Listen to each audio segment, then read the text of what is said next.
I was thinking about what are the habits for me that have been really powerful. I would even say transformational that I really didn't even realize were habits that I've actually built into my life on a regular basis, a daily basis, and they become habits and they become really, really important. But they happen so automatically that I may be even taking them for granted lately, not realizing the power of what it is. And immediately, as I was kind of scanning my day, one of those things jumped out at me right away. And I realized I've been doing it for years. And I've been doing it not alone. It's a joint habit.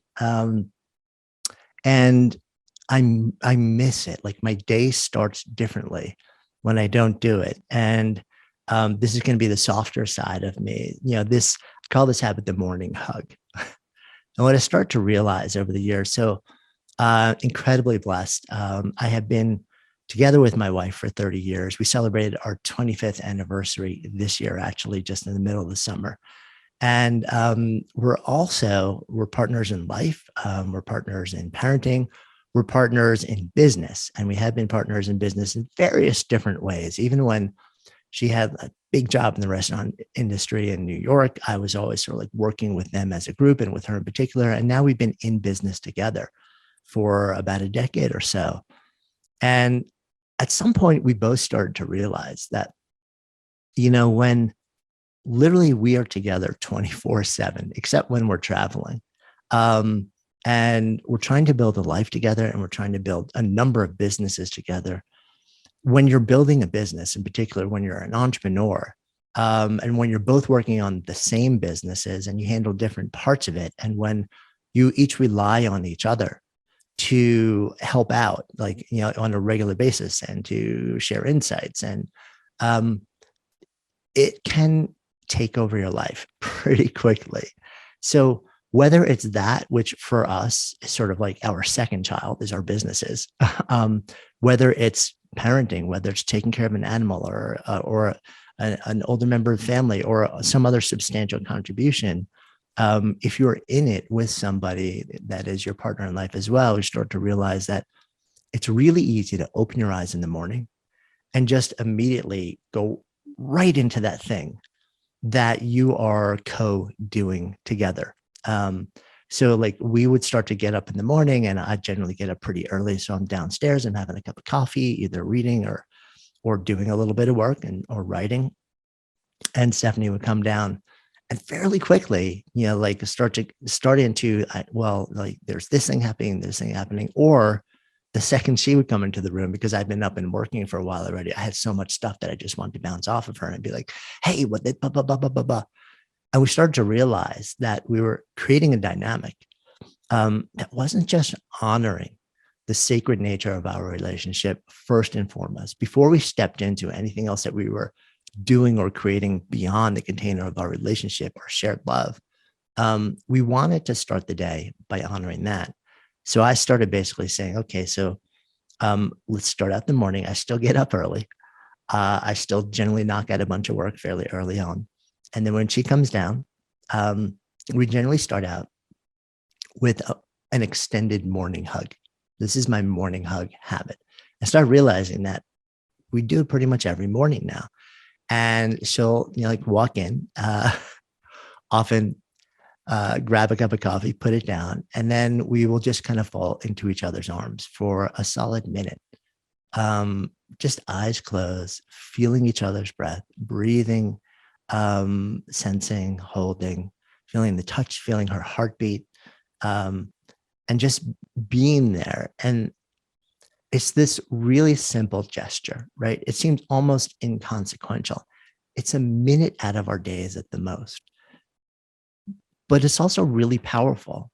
It reminds us that we are moving through this experience of life and work and parenting and making a difference and creating together, not just as partners in what we create, but as partners in what we relationally are becoming and growing, and in partners in deepening love together and being love together. And it's just this moment, nothing is said. We don't write anything to each other. but it's profound in the way that it affects us. And actually, I got curious over time. You're like, is this actually doing something beyond that? And in fact, there's some fascinating research that shows that, that an extended hug, very often heart to heart, so sort of left side to left side, will effectively prime the pharmacy in your brain to release a series of chemicals, hormones, chemistry in your brain. Your brain is an astonishingly powerful chemical plant. It primes it to release chemicals in your brain that make you feel connected, make you feel joyful, make you feel grounded, make you feel expansive. And not just in the context of this one person in my life, but in general, it sort of like releases chemicals that make you feel that way as a state of being. And I really have come to believe that it's such a powerful way for us to start our days in celebration of each other, and also in some sort of physical embrace that just acknowledges and honors this other person and what they mean in the context of our lives. Now, that's a habit that I think has been really instrumental to me and to her.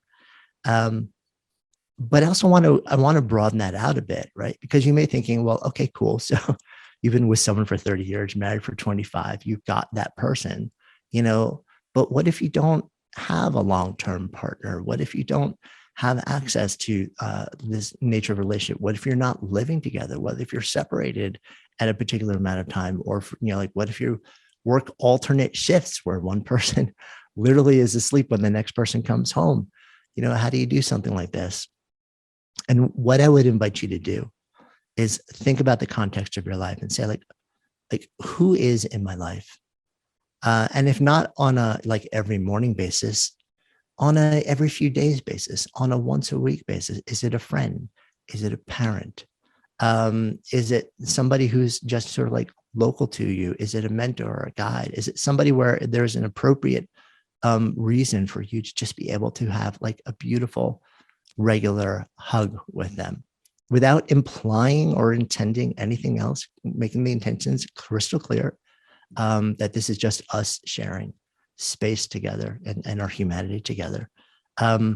Is there an animal in your life that you could wake up in the morning and just spend, give the little 4-footed or feathered or furry beastie a little bit of like 1 minute of morning love? These things count. Maybe you don't actually have that person or that animal or whatever, that other being may be. You still are not left out of this habit. There's also really fascinating research that shows that we can literally hug ourselves. It sounds weird, I know. Hug ourselves? Wait, is that sort of like that goofy thing that you see on social media where somebody's got their arms wrapped around each other, filming from the back and trying to make it look like somebody's hugging them?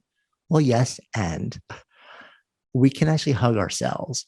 And as odd as it sounds, a lot of the chemistry that shifts in our body when we embrace another person also gets created and released in our brains and our bodies when we close our eyes, gently smile, and wrap our arms around ourselves for a nice solid minute, just breathing slowly, hugging ourselves. There's actually an entire healing practice that has developed around hugging, touching, called havening. And havening can be done from one person towards another. There's also a self-havening practice. And part of that practice is literally wrapping your arms around yourself, hugging yourself. So it can be incredibly powerful to do this. And what I want you to really understand is that nobody is left out of this habit. 60 seconds, first thing in the morning. Do it early before the day is really on its way. Hug a loved one, hug a person that's close to you or you're living with, hug somebody who is in your zone of contact, like on a couple of days a week basis, whatever is comfortable and appropriate, permissed, and even if there's no other being, hug yourself. It literally will make a difference. And even if you think it's the goofiest thing on the planet, do it for 7 straight days. Literally do it for 7 straight days. Use your GrowthDay app. After it, make a 1-sentence journal. This is how I felt. Now, the first day, you're probably going to be like, wow, this felt really, really goofy. The third or fourth day, you'll be like, feels a little bit goofy, but it kind of feels good too. By the 7th day, you'll be like, you know what?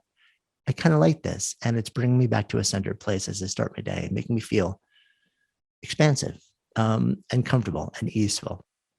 You don't have to trust or believe. Be a skeptic in the beginning. Just do it. What's the downside? A minute of your day. For me, it has been amazing in so many different ways. So that's habit number 1. This can be your day for personal growth. This can be that day you committed to and you remember and you go, that was the day I got myself a community. I got better coaches. I committed to making my life the absolute best that I could. This is that day. Make today your growth day. Click the button on this page and sign up right now.